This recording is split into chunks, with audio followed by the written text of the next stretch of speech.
Story 1. The floor that wasn't there. I'm not the kind of person who believes in ghosts or curses or any of that. At least I wasn't. Not until the summer of 2019. I was 22, fresh out of college with a degree in business administration and the kind of anxiety only Manhattan can gift a recent grad. When I landed an internship with Carrington and Locke Financial, one of the oldest wealth management firms in the city, I felt like I'd won the lottery. The office was on Lexington Avenue, housed inside a towering steel and glass monolith called the Glen Ridge Building. It was a 41-story behemoth with tinted windows and an echoing marble lobby. Everything about it screamed power and tradition. You could feel the money in the walls. My first 2 weeks went by without incident. I fetched coffee, did data entry, sat in on meetings I didn't understand, smiled when spoken to. But on the third Monday, my supervisor, Darren, handed me a slim brown file folder and said, "Can you drop this off in suite 1304? I looked at the folder, then back at him. 1304. We don't have a 13th floor, do we?" He gave me a look, not annoyed, but measured. "Just take the express elevator. You'll figure it out." I laughed awkwardly, thinking it was some kind of intern hazing, but he didn't smile. So I took the folder and walked to the elevators. Sure enough, like almost every skyscraper in Manhattan, the building skipped from floor 12 to 14. Superstition or tradition, whatever. It was common. But the panel on the express elevator, the one only executives used, was a bit different. There were 2 rows of unlabeled black buttons beneath the standard floor numbers, like someone had tried to cover them up but didn't quite succeed. One of them, I noticed, had a faint silver ring around the edge. I don't know why, but I pressed it. The elevator hummed lower than usual. Not the typical whir of machinery, but something deeper, like a bass vibration you feel in your chest. The panel didn't light up, and I had no idea if it was even moving. But after what felt like 2 full minutes, the doors opened to a narrow hallway, dimly lit by greenish fluorescence.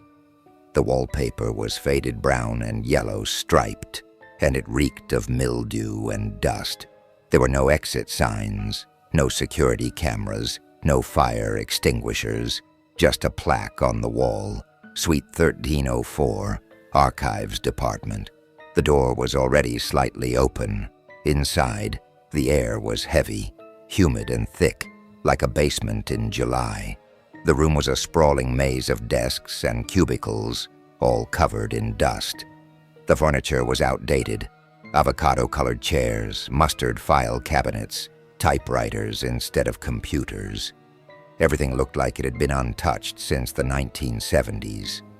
And then the phones started ringing. Not one. Every desk phone in the office began ringing at once. The sound wasn't sharp, like modern ringtones.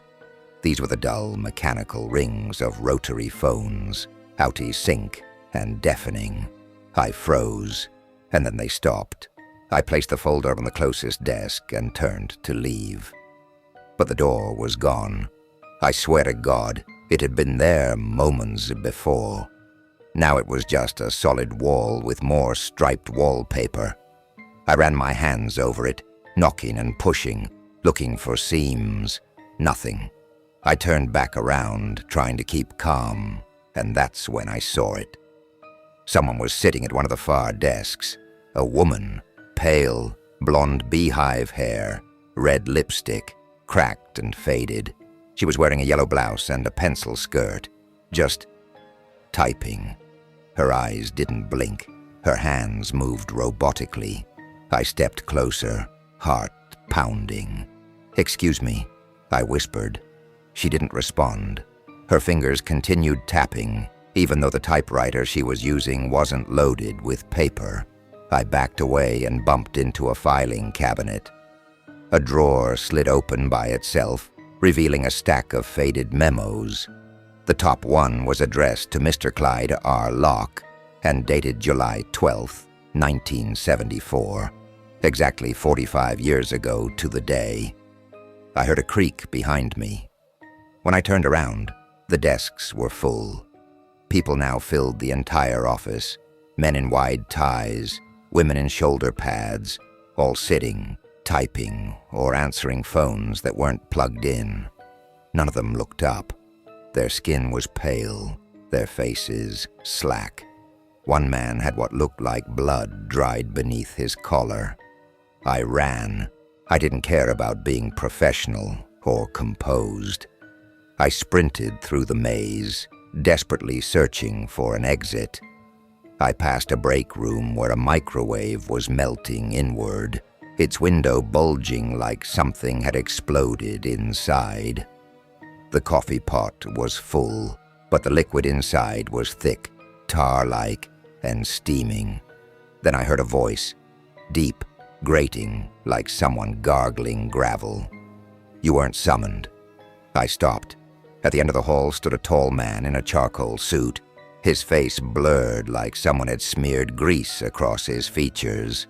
He pointed at me, hand trembling, and repeated, "You weren't summoned." And then the lights went out. For a second, all I could hear was breathing, dozens of raspy, labored breaths surrounding me.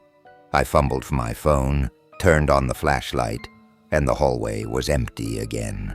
The desks abandoned, dust-covered, silent. The door was back. I bolted through it and fell into the elevator, jamming the lobby button until the doors finally closed. As the elevator descended, the overhead lights flickered. For a split second, the display read 13.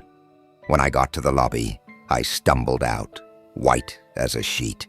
Darren was waiting. He didn't look surprised. "You delivered it?" he asked. I nodded. He nodded back. "Good. Never go there again." I was too shaken to question it. I went home and didn't come back for 3 days. When I did, I tried to make sense of what happened. I searched the building's directory. No listing for Suite 1304. I asked maintenance and was met with silence or shrugs. One janitor, an older guy named Luis, pulled me aside and whispered, "That floor isn't meant for the living. It only appears for those it remembers." I asked him what he meant, but he just walked away. Curious and foolish, I looked up the firm's history. Carrington and Locke had experienced a massive internal scandal in 1974. A whistleblower had accused the firm of laundering millions through shell companies. The man disappeared before he could testify. Supposedly, he worked in the archives. His name, Clyde R. Locke. There's no mention of Suite 1304 anywhere in the building's blueprints. Number 13th floor, on record. And yet every so often I still get dreams. Dreams of that room, the typewriters, the ringing, the voices. The last time I dreamed of it, the woman at the desk finally looked up at me and said, "You're hired." I never went back to the Glenridge building. I left finance altogether. These days I work at a small non-profit in Queens. It doesn't pay as well, but I sleep better. Most nights anyway, because sometimes I still hear phones ringing, and they're always coming from the 13th floor. Story 2. The ghost in the security feed. You know how people always say New York never sleeps? It's true, man. But there are corners of this city where it feels like time itself decided to just give up. Places that should have been torn down decades ago, but they just stand there, collecting shadows, watching. I used to work at one of those places. It was this old commercial tower down on Broad Street. 75 Broad. Classic Wall Street architecture, built in the 1920s. Marble columns, checkerboard floors, gilded elevators that creaked when they moved. The kind of place where old money probably still has skeletons tucked into broom closets. I got the overnight shift. 11 p.m. to 7 a.m., 5 days a week. Easy money, I thought. I'd just sit there in the monitoring room, drink coffee, watch a few grainy camera feeds, check the stairwells twice a night, and try not to fall asleep. My supervisor was some dude named Ricky. Nice enough guy, but he'd been there too long. You could tell the building had gotten to him. Anyway, it started slow. First couple weeks were quiet. You learn to recognize the rhythms of the building. The weird hissing from the radiators, the way the elevators randomly shift even when nobody's called them, the occasional flicker on the old monitors, but nothing ever really happened. Until the 10th floor thing. It was around 2:40 a.m. on a Thursday night. I was halfway through my second cup of vending machine coffee, flipping through my phone, when the monitor for camera 10E flickered. That one faced the west hallway of the 10th floor, just outside the old break room. Nobody worked on 10. It was supposed to be under renovation, empty, except there she was, a woman, just standing there, shoulders back, long coat, black pumps, hair up in that tight, neat roll you see in old war movies. Honestly, she looked like she walked straight out of a black and white photo from 1943. At first, I thought maybe I was tired, blinked, rubbed my eyes, but she was still there, pacing slowly, almost methodically, back and forth, her face turned away from the camera. I radioed Ricky. "Yo, someone's up on 10, I said, trying to sound casual. Silence, then a click, static. Again? Again? I asked. Another pause. Then he came over to the control room. Didn't say much, just stared at the screen. And you know what he said? "That's her again." Just like that. Like it was nothing. "The hell you mean again?" I asked, sitting up. "She shows up sometimes. Always the 10th floor. Same time. Always pacing. You're not the first to see her." I felt my stomach turn a bit. "You ever go up there? Check it out?" Rika shook his head. "Nah, not anymore." "Not anymore?" "Of course," I pressed. Turns out a few years back, a guard named Devin went up to investigate after seeing the same thing. Next morning, he quit. Left his badge, radio, everything.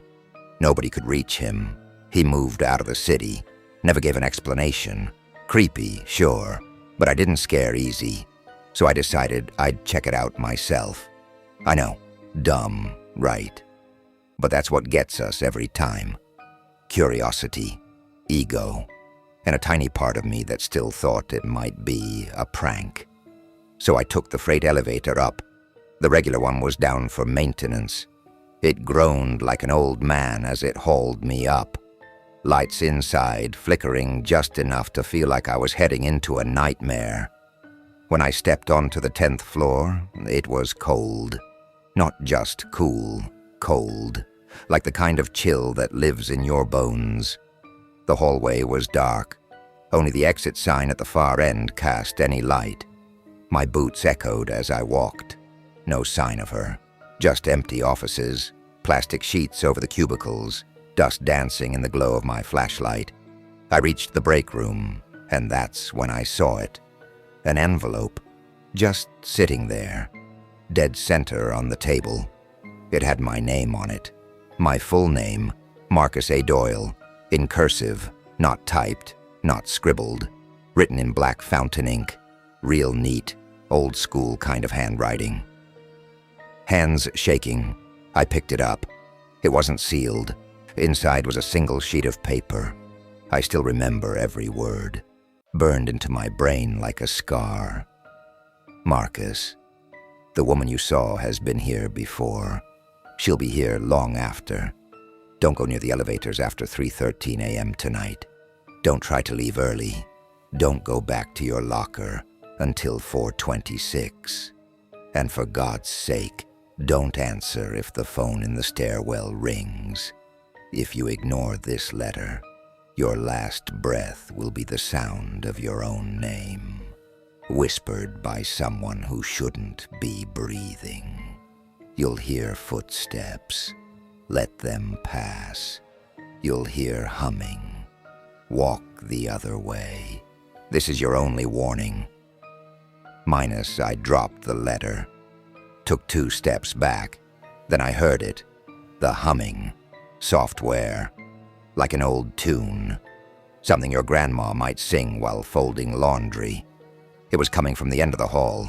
I bolted. Ran back into the elevator. Smashed the L button. The doors barely closed before I saw her walking toward me. Still humming. Still calm. But her eyes. God, her eyes were wrong.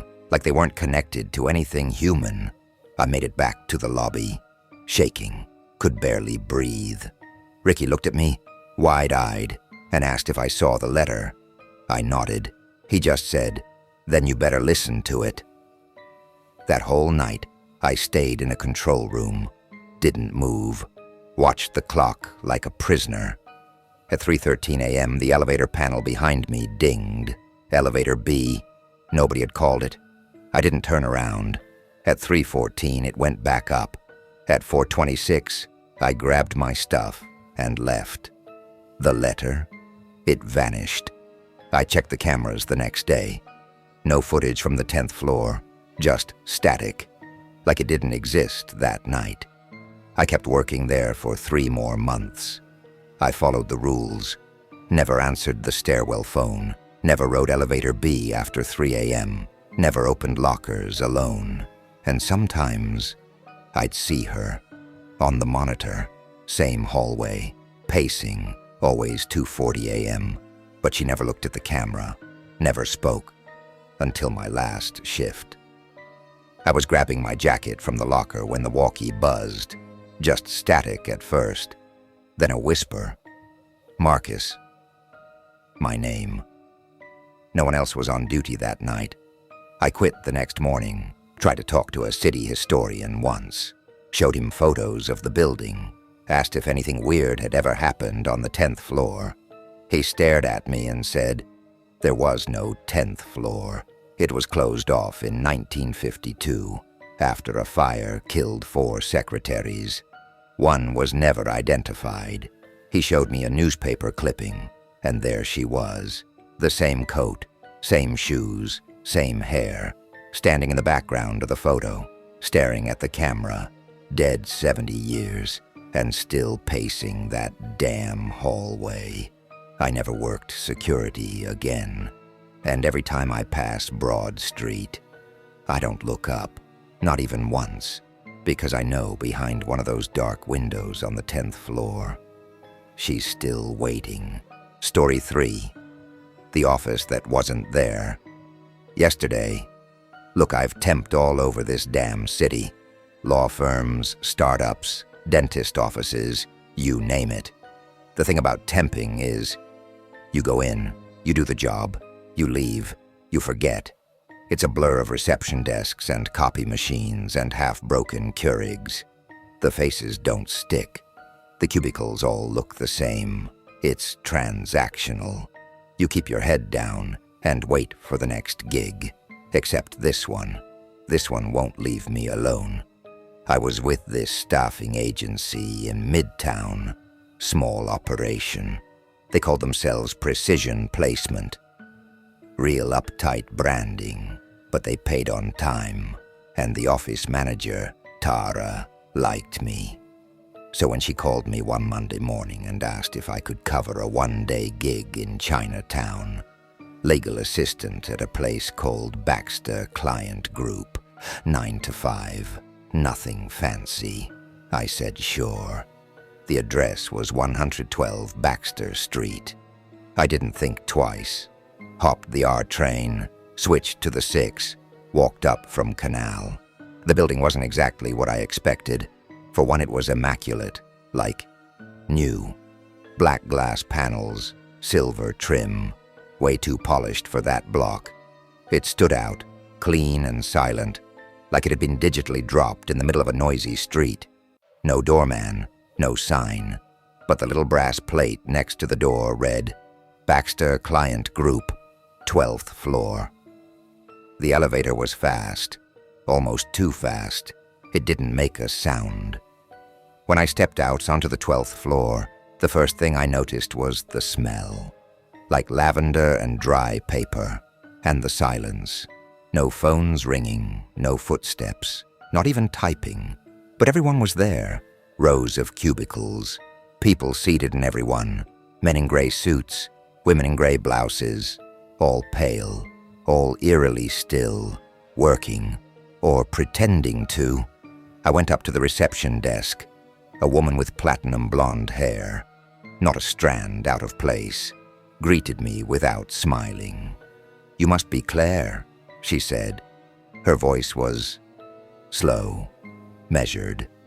"You're just in time. Conference room B. Bring the ledger." She handed me a manila folder before I could even ask what it was. I wasn't going to argue, just took the folder and nodded. I passed down the hallway, and I swear to God, every single person turned to look at me at the same time. Not like turning their heads casually. I mean synchronized. No blinking, just eyes, pale eyes. Then they went back to typing. Conference room B was at the far end. No windows, just a long glass table and a single black phone sitting in the middle. I sat, waited. Then the phone rang. I picked it up. The line hissed. A man's voice whispered, "Read the names, one by one." "Excuse me?" Read them. I opened the folder. Inside were 12 sheets, all handwritten. Names, dates, case numbers. No company header, no explanation. But I read them because some part of me didn't want to know what would happen if I didn't. I read them out loud, every single name. When I was done, the line went dead. I walked back out. The office was even quieter. The workers still typed, but I noticed their screens weren't on. They weren't typing anything. They were pretending. I got back in the elevator, left without saying a word. I felt off, like my blood was humming, like I hadn't actually been anywhere. I walked 3 blocks before I realized I couldn't remember what the receptionist's name was, or what the lobby looked like. When I got home, I texted Tara to let her know the gig was done. No response. The next morning, I went back to the agency to drop off my timesheet. Tara looked confused when she saw me. "You didn't show up yesterday," she said. "What are you talking about? I worked the Baxter Client Group job. You assigned it to me Monday morning." Her face went pale. "Claire, I never sent you there. We pulled that client 5 years ago. The building's condemned. It was a fire hazard. It's been boarded up for years. I thought she was messing with me. She wasn't." I pulled out my phone, opened Google Maps, typed in 112 Baxter Street. What popped up wasn't a sleek black building. It was a crumbling brick husk, covered in graffiti. The windows shattered, a faded condemned notice on the gate. I looked back at her. No, I was there," I said. "I saw people. I worked a full shift." She shook her head. "Claire, the Baxter fire killed 11 employees, the whole firm. They were squatting in a building with no sprinkler system. There was no record of your assignment yesterday. I didn't give you one." I opened my timesheet, 8 hours, logged, with a signature I didn't recognize, signed A. Velez. I went home, searched the name, found it.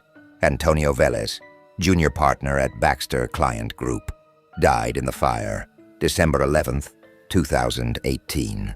But it was signed in blue ink, fresh, and get this, The time card didn't look like the ones I normally get from the agency. It was older, like yellowed around the edges. The font was different. No barcode, like it came from another time. That night, I had the worst dream. I was back in the building, walking the hallway. All the workers were standing now, shoulder to shoulder, watching me, silent. The blonde receptionist was smiling. She held out the phone. "Answer it," she whispered. I woke up sweating, nose bleeding. 2 days later, I went back to the street to prove to myself it was real. 112 Baxter Street wasn't there, just an empty lot. Grass overgrowing the chain-link fence, a few broken bricks where the foundation had been. Nothing else. But I swear, when I stood at the gate, I could smell lavender and the hum of fluorescent lights. I never tempt again, and I threw the time card into the East River. But sometimes, when I check my bank account, there's an extra deposit, always $112. Memo line says, Baxter Client Group, services rendered. Story 4, the locked conference room. I wasn't supposed to be there that late. Not really. But in tech, you work weird hours, fixing things no one notices when they're working, only when they stop working. That's how I ended up at Alt Glass, this shiny little startup tucked into the 11th floor of a co-working space just a block from Madison Square Park. You know the kind. Exposed brick, free kombucha, fake plants on the windowsills, and that low hum of people pretending they love their jobs. Anyway, I was only supposed to be there for 2 weeks. Contract gig. IT temperature. Just clean up the backlog, my recruiter told me. Reset some devices. Patch up the cloud sync. Easy stuff. But then came the room. At Alt Glass, there was this one conference room no one used. Sleek, all glass walls, ultra-modern. You'd think it'd be the first one to get booked. But it wasn't. It was always empty. The company called it Echo Room, but most of the staff just called it that weird one near the kitchen. I remember the first time I asked about it. I was trying to troubleshoot an issue with a Team Smart board in room beta, and when I mentioned Echo Room as an alternate space, a guy named Matt, software engineer, big hoodie energy, stopped typing and just said, "Yeah, we don't use that one." I raised an eyebrow. "Why not?" He didn't answer right away. Then he just said, "Lights flicker. Voice assistant goes off randomly. Gives people headaches. You'll see." I laughed it off. But he wasn't wrong. I passed by that room daily. Glass doors, always locked. The motion sensors inside would twitch. Lights that would flicker on and off like someone had moved. The screen in the far end would pulse.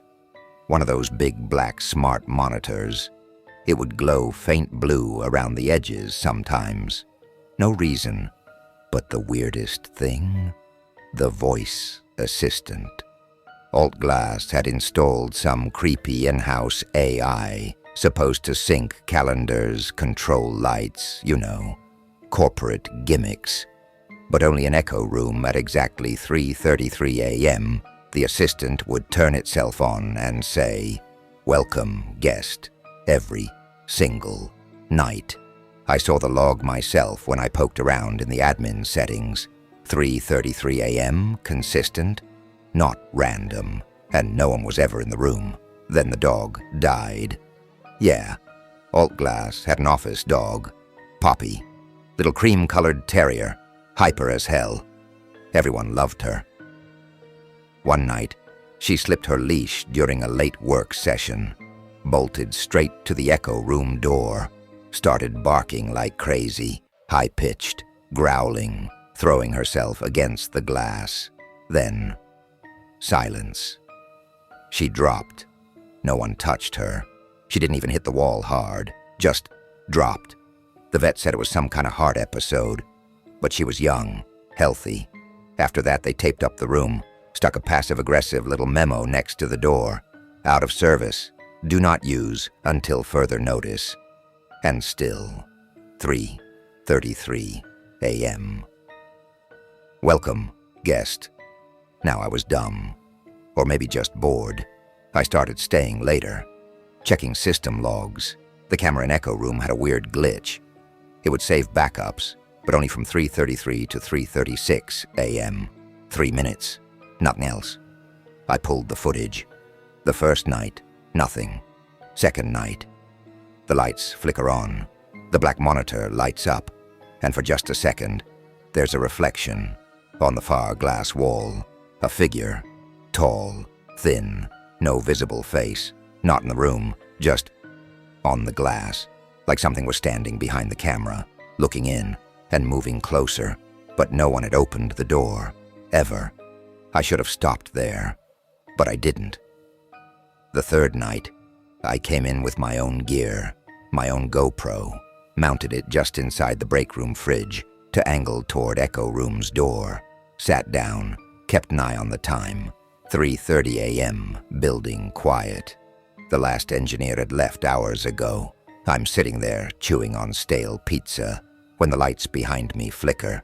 Then, static burst from the Echo Room speaker. Then, click.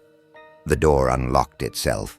I swear to you, no one touched it, but I heard it. And then came the voice, not from the speaker, not from the AI, from inside the room. Come in. Not mechanical, not robotic. It was familiar, like a version of my own voice, slightly slowed, like it had been recorded and replayed through bad tape. I didn't go in, but the GoPro caught it. Not the voice, the reflection. It moved closer, same as before, but now it tilted its head, and when I paused the footage at just the right frame, the figure's face, it was me, eyes missing, skin gray, wearing the same hoodie I had on that night. I noped the hell out of there. But when I tried to show the footage the next day, gone, drive wiped, completely blank. I confronted building security, asked about the room, about Echo Room's construction. They looked at me like I was nuts. There is no Echo Room, the guy said. That section was sealed. It's a server closet now. I made them walk me up there. What I found made me physically sick. Same floor, same layout. But where Echo Room had been, now just drywall. Not new, not recently renovated, old, dusty, as if that room had never been there. No door, no glass, nothing. But taped to the wall was a sticky note. Just one. It read, E. Braddock, welcome back. Same handwriting as the sticky notes I'd use on my desk, only I hadn't written it. I quit the next day. Told the agency I didn't want another startup gig. Too many weirdos. But sometimes, around 3:33 a.m., I'll get a calendar invite in my inbox. No sender, just the subject line. Echo Room recurring. It always disappears before I click it, but it leaves my webcam on. And when I look into the screen, I see something in the background, getting closer. Each time. Story 5, The Unclaimed Desk. I guess I should start by saying this. I've always loved old books. The feel of brittle pages, that faint scent of mildew and ink, the faded underlines someone left decades ago. It made me want to be an editor. That, and the fact that I thought publishing was romantic. You know, Hemingway glasses, vintage desks, smart people in wool coats sipping bitter coffee, while changing the world one red pen stroke at a time. That's how I ended up in New York. The company was called Wexler Moore Press, 5th Avenue office, 14th floor, just a stone's throw from Bryant Park. Not one of the big five, but respectable. They had a reputation for publishing literary fiction, mostly serious, brooding titles that reviewers in The New Yorker liked to pretend they actually finished. When I got the job offer, I thought it was my break. But it started weird from the first phone call. "Would you be willing to start Monday?" the HR rep asked. "We've had an unexpected vacancy." I said yes. I always say yes. The office itself was exactly how I imagined. Big bay windows, tall bookshelves packed with ARCs and galleys, yellowing copies of old magazines. A little dusty, a little haunted, even before I knew what haunted really meant. They walked me to my cubicle. It was tucked into a quiet corner near the back of the main floor, behind the editorial bullpen, and right next to the emergency exit stairs. "Here we are," said Denise, the office manager. "All yours." I stepped in and froze. The desk looked used, not in the usual way, not like someone had cleaned it out.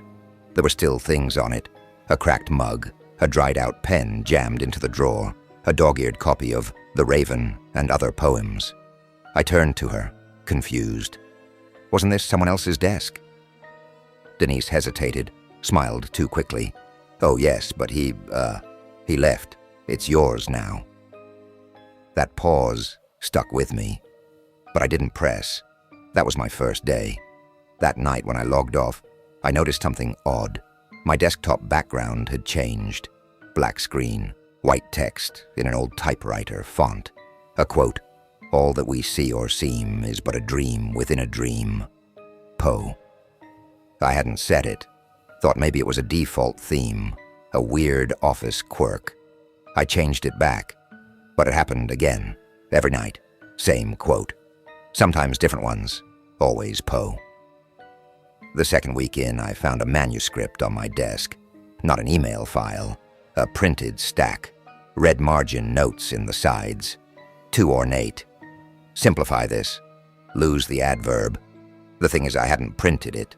No one had, and the handwriting didn't match mine. I brought it to Denise. "Do we have interns working overnight or something?" I joked. She barely looked at it, just said, "I wouldn't worry about it," and walked away fast. People were weird about my desk, even the other editors. One day I caught Marcy, a senior acquisitions editor, looking over at me, not just glancing, staring. When I met her eyes, she looked down and turned away. Later that day, I walked past her office and heard her whispering to someone. They gave her Daniel's desk. The next day, I asked her directly, "Who was Daniel?" She looked pale, avoided my eyes. "Don't ask. Just don't stay late. Not alone." Of course, that made me stay late because I'm an idiot, or because I wanted answers. Maybe both. That Friday, I stayed until after 9. Everyone had gone. It was dead quiet. Just the hum of the overhead lights and the soft ticking of the ancient wall clock. And then my screen flickered, went black, then white text again. But not a quote this time. Just, "You're not the first." I blinked, shook the mouse. Nothing. Then the screen changed again. This time, I never left. And then my entire screen filled with document tabs, Word files, opening one by one, dozens, each one titled Daniel Final Draft .doc, or some variation. In each file, margin notes, revisions, random lines from Poe, the kind you scroll when you're unraveling, and then a note at the bottom of one. I jumped to stop the noise, but it never stopped. I felt like my blood turned cold. I slammed the laptop shut, threw it in my bag, and I ran. Didn't sleep that night. Didn't go in Monday. Took a sick day. Tuesday, I went in early.